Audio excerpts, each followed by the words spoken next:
À mes chers lecteurs du royaume éternel, et d'ailleurs, je me vois aujourd'hui dans l'obligation de poser ma plume sur un épisode quelque peu embarrassant pour la noblesse originelle. Car oui, même dans les cercles les plus élevés, et je parle ici du tout premier jardin clos, nul n'est à l'abri d'un faux pas, ou devrais-je dire, d'une chute. L'affaire s'est déroulée dans un lieu des plus exquis, un jardin entretenu par des mains célestes, orné d'arbres chargés de fruits rubis, de ruisseaux chantants et d'un climat si parfait que pas même un éventail n'était requis. En son centre, 2 hôtes privilégiés. Lui, sculpté dans la poussière mais vêtu de dignité. Elle, façonnée avec finesse, beauté éclatante et regard de velours. On les appelait Adam et Ève. Oui, les tout premiers noms à figurer sur notre registre mondain.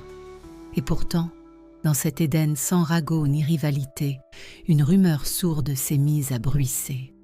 Une voix étrangère, douce comme le satin, mais pleine de duplicité.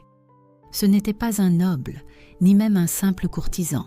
C'était un serpent, un habitué des coulisses, habile en flatterie, expert en insinuation. Il murmura à Notre-Dame un discours fort élégant, mais ô combien dangereux. Dieu a-t-il vraiment dit? Vous connaissez la suite, n'est-ce pas?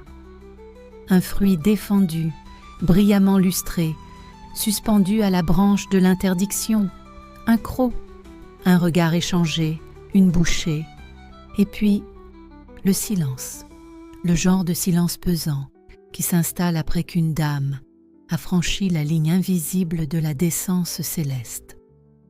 Voilà donc la toute première transgression de l'histoire de notre noble espèce. Ni robe froissée, ni dentelle déchirée, mais une innocence perdue et une couronne tombée dans la poussière. Le seigneur du domaine, en promenade du soir, car oui, son habitude était de flâner à l'heure fraîche comme tout gentilhomme qui se respecte, découvrit le poteau rose.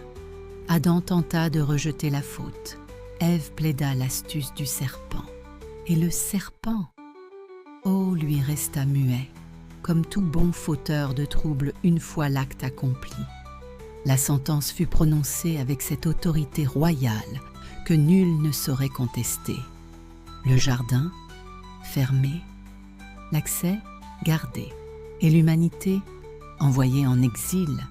La dame, autrefois libre, connaîtrait désormais la douleur de l'enfantement. Le seigneur Adam, autrefois jardinier élégant, deviendrait travailleur du sol, et le serpent, rampant, banni, méprisé. Voilà le prix du fruit cueilli hors saison. Mes chers lecteurs, que cette chronique vous serve de leçon. Dans le royaume, tout ce qui brille n'est pas promesse. Et parfois, le péché le plus grave ne porte pas de robe rouge, mais un éclat doré.